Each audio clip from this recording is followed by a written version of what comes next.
Olá, irmãos. A nossa devocional de hoje é baseada na carta aos Romanos, capítulo 8, do versículo 28 ao 39. Esse texto responde a várias perguntas que muitos cristãos fazem ao longo de sua caminhada.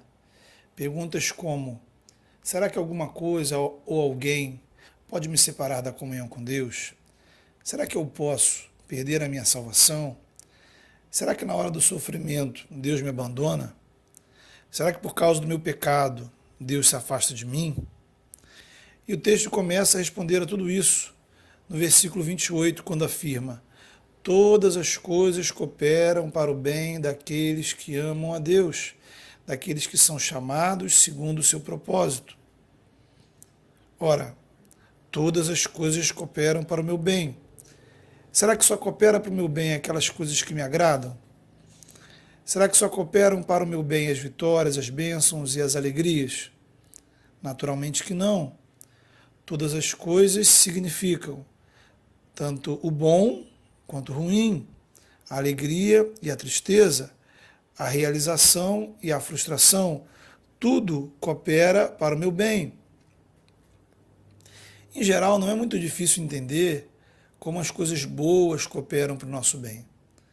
Nosso problema, geralmente, são as adversidades, o sofrimento. E nesse ponto é importante observar que não existe na Bíblia evangelho, teologia que garanta que o cristão não vá sofrer. O próprio Jesus disse aos seus discípulos: no mundo tereis aflições. E aqui neste capítulo 8 de Romanos, a palavra de Deus é muito clara para mostrar que mesmo sendo cristão, eu posso enfrentar nessa vida dificuldades como tribulação, angústia, perseguição, fome, nudez, perigos ou espada. Aliás, Paulo, que estava escrevendo esse texto, enfrentou todas essas coisas, pregando o evangelho e até muito mais do que isso. Por isso ele pode afirmar com propriedade: todas as coisas cooperam para o bem daqueles que amam a Deus.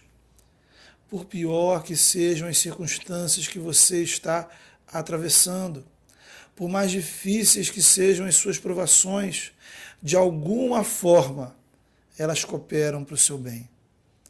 Isso não quer dizer que você, por ser cristão, não pode chorar, não pode sentir dor, não pode sofrer. Jesus, que era o Filho de Deus, era e é o Filho de Deus, ele sofreu, ele sentiu dor, angústia, humilhação, ele chorou.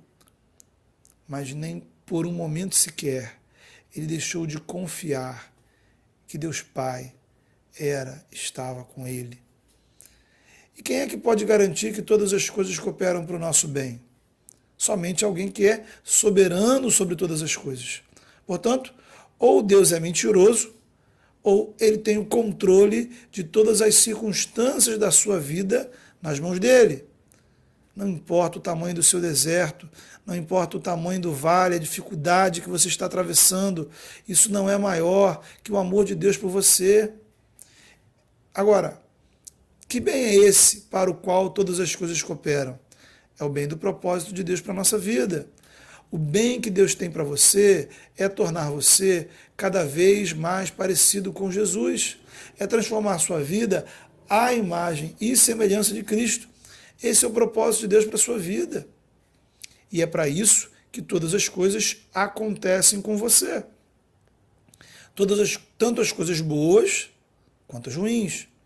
Isso nos lembra que as suas bênçãos e vitórias não acontecem simplesmente para te deixar feliz. Quantas pessoas se afastam de Deus quando experimentam um período de realizações, sucesso, prosperidade.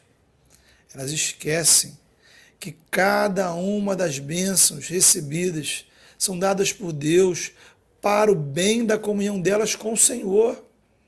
Da mesma forma, as lutas e sofrimentos que você enfrenta não significam que Deus te abandonou. Há um propósito maior em tudo que Deus permite acontecer na sua vida. Deus está construindo algo novo. na sua vida. E é esse propósito que você deve buscar, orar e refletir em cada circunstância que atravessa. Também é importante perguntar: todas as coisas cooperam para o bem de quem? O texto responde: para o bem daqueles que amam a Deus. Porque quando amamos a Deus, o próprio Deus, a comunhão com Ele, se tornam o nosso bem maior. Os que amam a Deus são aqueles que são chamados por Deus. O verbo chamar aqui é muito importante, porque o Deus revelado em Jesus, na Escritura, é um Deus que chama pessoas para o relacionamento com Ele. Deus não fica sentado esperando você procurá-lo. Ele vai ao seu encontro. Talvez nesse momento Ele está te chamando. Ele te chama através da igreja, Ele te chama através de amigos, Ele te chama através de situações que acontecem na sua vida. Ele te chama através da palavra de Deus. Todas as vezes que você ouve a palavra, Deus está chamando você.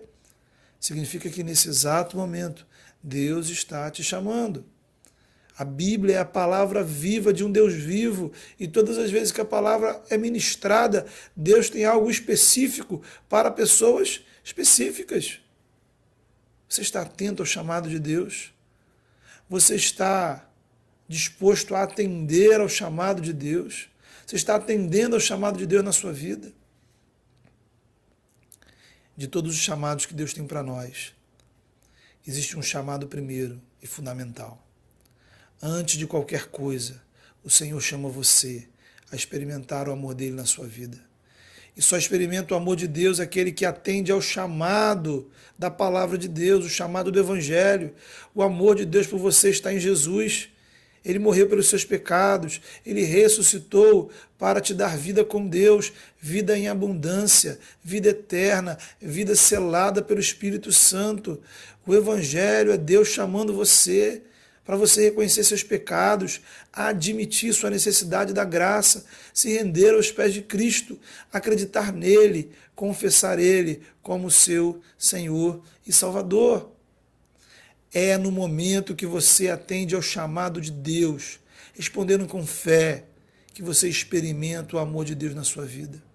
A partir desse momento, você pode olhar para a vida e gritar com convicção: todas as coisas cooperam para o meu bem, porque a minha vida está nas mãos daquele que tem o controle de todas as coisas. Ele é o meu bem maior. É esse amor de Deus que está envolvido em cada uma das ações de Deus em favor da sua vida. Ações que ele apresenta no versículo 30. Ele nos escolheu, ele nos justificou, ele nos chamou, ele nos glorificou. Ora, do ponto de vista da história humana, a glorificação ainda não aconteceu. Se você é um cristão nascido de novo, podemos dizer que você é predestinado, chamado, justificado. Mas a glorificação só vai acontecer no glorioso dia em que Jesus Cristo voltar, triunfante, trazendo novos céus e nova terra. Então, como é que o texto pode afirmar que o Senhor já te glorificou? Como é que ele pode usar esse verbo no passado? Como é que ele pode garantir que até aquele dia, aquele grandioso dia da vinda de Cristo, você não vai se desviar, desistir da fé, desistir da igreja, se afastar da comunhão? Porque o mesmo Deus, que é soberano, para garantir que todas as coisas cooperem para o meu bem, é soberano, é poderoso para garantir que aqueles que ele mesmo chamou serão glorificados na vinda triunfante de Jesus, porque aquele que começou a boa obra em nós é fiel para completá-la. É ele quem garante a nossa salvação. O que o texto está dizendo de forma insistente é: o que pode separar de Deus aqueles que são chamados por ele? A resposta é: nada. Nem o sofrimento, nem as doenças, nem o pecado, nem o mundo. Quando você atende ao chamado de Deus, você entra em um relacionamento com ele, caracterizado pela presença do Espírito, que a despeito das circunstâncias da vida, sempre vai manifestar o amor de Deus na sua vida. No versículo 31, ele responde a uma outra questão importante. Quem pode nos separar do amor de Deus? Quem pode separar do amor de Deus é aqueles que são chamados por Ele. Seria o diabo, os demônios, as forças espirituais do mal. Seria eu mesmo, com as minhas decisões, com os meus pecados, as minhas falhas. E a resposta é ninguém. Nada nem ninguém pode separar você do amor de Deus quando você experimenta esse amor em Cristo. E ele vai dizer mais, ele vai dizer, se Deus é por nós, quem será contra nós? Esse nós, fazem parte desse nós, aqueles que são chamados por Deus, atendem ao chamado de Deus, são aqueles que amam a Deus. Quer dizer que Deus não é por todos, Deus é por nós. E eu só faço parte desse nós quando me rendo aos pés de Jesus e me torno discípulo dele.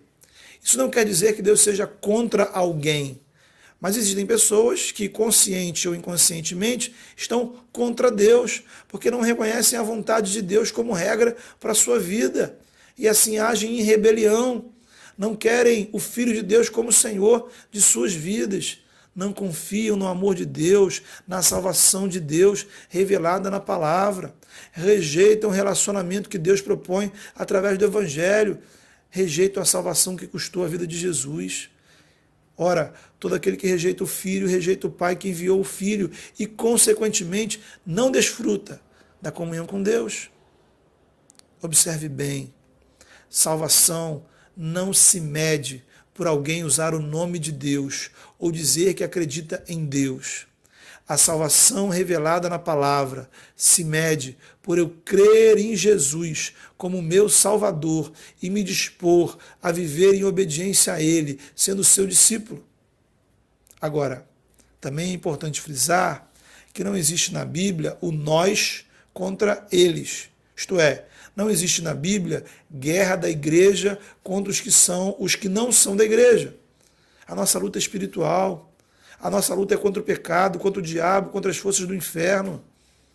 Na cruz, aliás, Jesus, diante dos seus adversários, pregou o Evangelho, falou de arrependimento, curou, libertou, perdoou. Jesus não pegava pedras para jogar contra os seus inimigos. Na cruz, inclusive, ele orou por aqueles que zombavam dele, cuspiam nele, o faziam sofrer. Apesar de absolutamente santo, Jesus não se sentia incomodado em conversar e estar junto de qualquer tipo de pessoa, inclusive aquelas consideradas pecadoras e de pior reputação na sociedade. Jesus não apregoou uma espécie de guerra santa contra os pecadores e infiéis.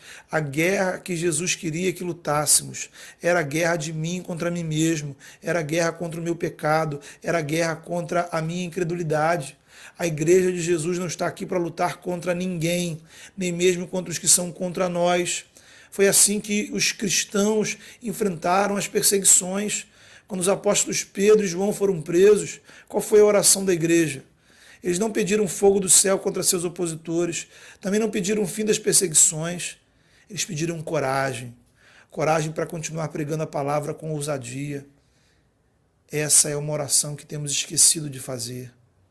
Senhor, me dá coragem, ousadia, intrepidez de falar do Evangelho e testemunhar do seu reino. A nossa luta não é contra ninguém, a nossa luta é por alguém, a nossa luta é por Jesus, a nossa luta é por vidas. E não importa se essas vidas são amigas ou não. Aos de dentro do corpo de Cristo, nosso mandamento, ou seja, algo que não é opcional, é amar. Orar uns pelos outros, suportar uns aos outros. Aos de fora, o nosso mandamento também é amar, orar por eles, demonstrar o amor e nos empenhar para que eles sejam alcançados pela graça de Deus, anunciando-lhes o Evangelho.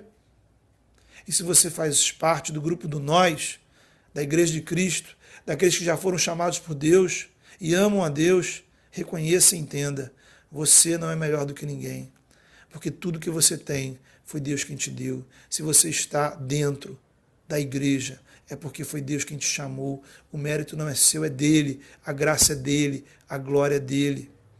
Hoje, queridos, o Evangelho nos mostra, através desse texto, o privilégio de experimentarmos o amor de Deus em nossas vidas.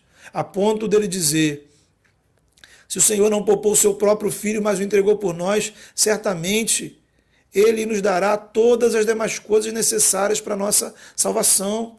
Se o Senhor deu o que de mais precioso Ele tinha, seu próprio Filho, como Ele não nos dará o restante? Lembra? Ele está respondendo aquela pergunta, quem poderá separar os chamados de Deus do seu amor?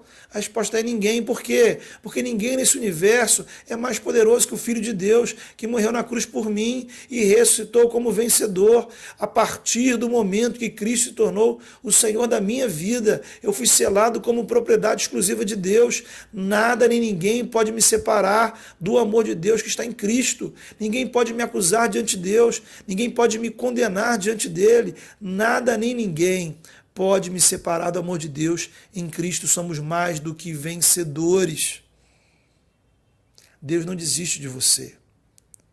Mesmo que você se acuse, se condene, mesmo que você tente se afastar, nada nem ninguém poderá te separar do amor de Deus em Cristo Jesus. Você está prestando atenção ao que Deus está falando com você? Ouça com atenção. Acredite, confie. Atenda ao chamado de Deus com fé e obediência.